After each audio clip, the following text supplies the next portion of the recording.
Hi, welcome to our Quality Audits training.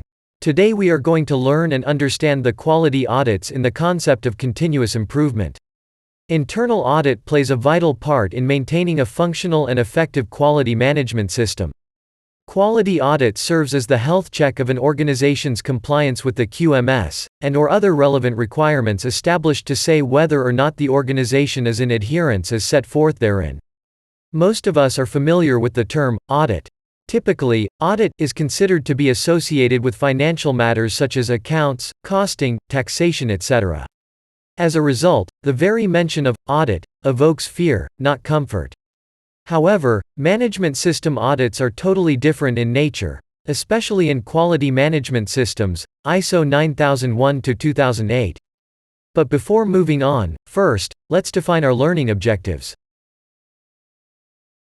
In this training, we are going to learn 1. What is a quality audit as defined in paragraph 5.1 of the POSC 322003 Quality Audit SOP? 2. What are the types of audits? 3. The importance of understanding audit scopes. 4. The principles of auditing for auditors and for audit process. 5. What are the stages of an audit? The POSC 322003 Quality Audit SOP deals with the established measures and controls used to schedule, perform, and record quality audits. Under paragraph 5.1, audit is defined as a planned and documented activity performed to determine by investigation, examination, or evaluation of objective evidence the adequacy of and compliance with the established procedure, instructions, drawings, and other applicable documents and the effectiveness of their implementation. As part of the quality management tool, JJLL conducts internal quality audits that are intended to verify compliance and identify non-conformances in a procedure or practice that, if not corrected, could result in deficiencies in the quality and consistency of our products and services, which is a vital component in the continuous improvement process. An internal audit is a systematic, independent, and documented process for obtaining evidence and evaluating it objectively to determine the extent to which the QMS audit criteria set by JJLL are fulfilled.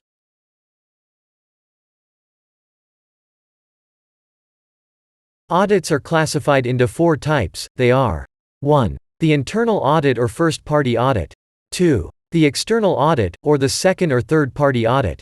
3. Combined audit, and 4. Joint audit. The first type of audit is the internal audit or first-party audit. This is conducted by, or on behalf of the organization itself for management review and other internal purposes. Internal audit may form the basis for an organization's self-declaration of conformity. Independence can be demonstrated by deploying internal auditors who are not responsible for the activity being audited. The second type of audit is the external audit or the second or third-party audit. Second-party audits are conducted by parties having an interest in the organization, such as customer, or by other persons on their behalf. Third-party audits are conducted by external independent auditing organizations such as those providing registration or certification of conformity to the requirements of ISO 9001 or ISO 14001. The third type of audit is the combined audit. A combined audit occurs when a quality management system and an environmental management system are audited concurrently. And finally, we have the joint audit. A joint audit occurs when 2 or more auditing organizations collaborate to audit a single auditee. For this training, we choose to focus on the internal quality audit, as applied to our program-level audits.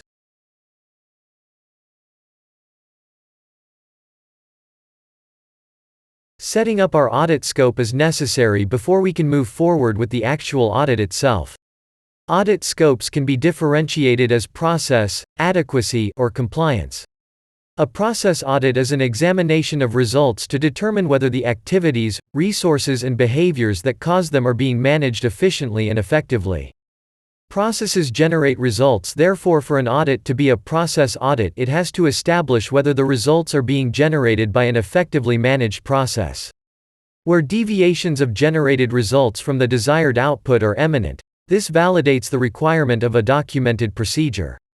An audit performed using a PWS spec item to check a department's compliance is a good example of a process audit.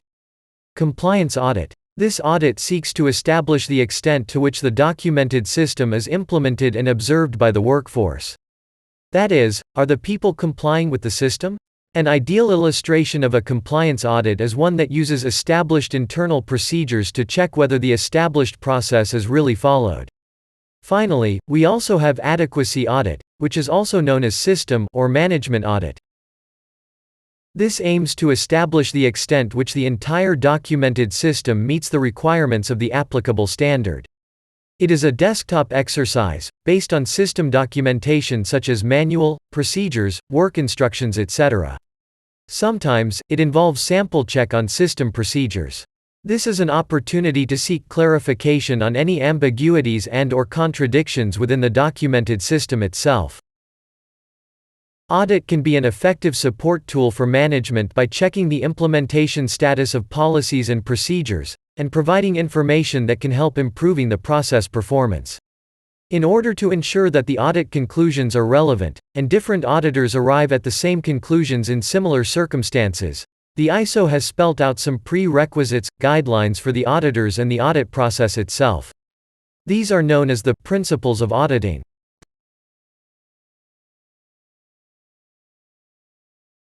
The first principle for auditors is the ethical conduct, which is the foundation of professionalism.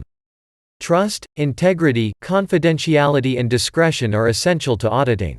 Followed by fair presentation, which includes an obligation to report truthfully and accurately. Audit findings, audit conclusions and audit reports must reflect truthfully and accurately about the audited activities.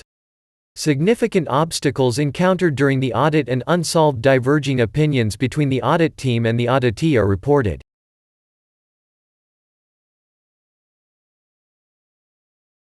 The principles of auditing for audit process include independence. Impartiality and objectivity of audit conclusions is also essential. It must be noted that auditors are independent of the activity being audited and are free from bias and conflict of interest. Auditors maintain an objective state of mind throughout the audit process to ensure that the audit findings and conclusions will be based only on the audit evidence. The principle of an evidence-based approach must also drive the audit process, which is the rational method for reaching reliable and reproducible audit conclusions in a systematic audit process. Audit evidence is verifiable. It is based on samples of the information available, since an audit is conducted during a finite period of time and with finite resources. The appropriate use of sampling is closely related to the confidence that can be placed in the audit conclusions.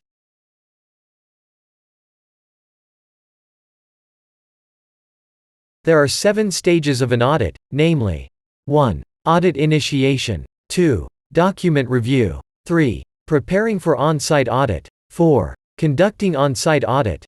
5. Preparing, approving and distributing the audit report. 6. Audit completion. 7. Audit follow-up.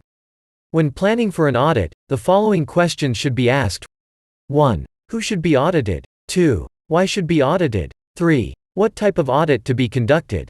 4. What should be the depth and scope of audits? 5. When should the audit take place? 6. Who will perform the audit? 7. Is the audit schedule prepared? The first stage of an audit is the audit initiation. The audit process begins with the identification of the audit objectives and scope, as well as the selection of the audit team. Through the POSC 322003-4 audit plan, auditors will notify the designated SMEs of the planned internal audit schedule to be conducted in his department and their relevant process employees. The type of audit, site visit or desktop, will be annotated in the schedule. The second stage of an audit is the document review. In this stage, the auditor reviews the relevant documents such as management system documents, procedures, records or any other related standard to determine the conformity of the system. The documents under review may include management system documents, records, and previous audit reports. Preparing for on-site audit. Based on the document review, the auditor will prepare a detailed plan for conducting the audit, preparing a list of questions through the POSC 322003-5 audit checklist, which will be filled with auditee responses and details of processes in support of the audit findings. Conducting on-site audit. This is the stage where the auditor visits the annex department premises to conduct the audit. The auditor will initially conduct an opening meeting with the auditee to provide a short summary of how the audit activities will be undertaken, establish expectations, and to provide an opportunity for the auditee to ask questions. Audit reporting. Following the on-site audit, the auditor will prepare a comprehensive report through the POSC 322003-6 audit summary that summarizes the findings, identifies any areas of non-compliance or risk, and makes recommendations for improvement. The auditor may also identify good practices noted during the audit and confirm that they comply with established procedures and standards. Additionally, during the audit reporting process, the auditor shall also ensure that all associated PARs and NCRs are mentioned in the findings, observations section of the audit summary. Audit completion. At the conclusion of the audit, the auditor will hold a formal or informal closing meeting depending on the audit scope, number of departments, and the number of people affected by the audit. Attendance will usually be based on who attended the opening meeting. During the meeting, the auditor will discuss the audit findings, including any good practices, nonconformities, and any identified PARs. The closing meeting is an opportunity for the auditor to present their findings to interested parties, and should not be the first time the auditee is made aware of any NCRs or PARs. Audit follow-up. Finally, the auditor will conduct follow-up activities based on the findings and observations during the audit. The auditor shall ensure and verify that all required action items are enumerated, satisfied, and documented before closing any PAR or NCR. The auditor shall verify the effectiveness and conformity of the PAR or NCR with the established QMS or regulatory standards. Additionally, the auditor may recommend cross-checking areas where a similar potential condition can occur. It must also be noted under 6.8.1 that auditors are responsible for ensuring that sufficient objective evidence is available to support the audit and any associated NCR conclusions. The objective evidence comprises a document with a unique serial number, Maximo Work Order Number, FISP, FMSR, etc., stored electronically and cannot be amended once generated. The auditor need not obtain a document copy. The audit summary should be written to show the document number so it can be retrieved for verification when required. We hope you found this training interesting and insightful. Please don't forget to sign your training attendance sheets at the end of this training. Thank you and have a great day.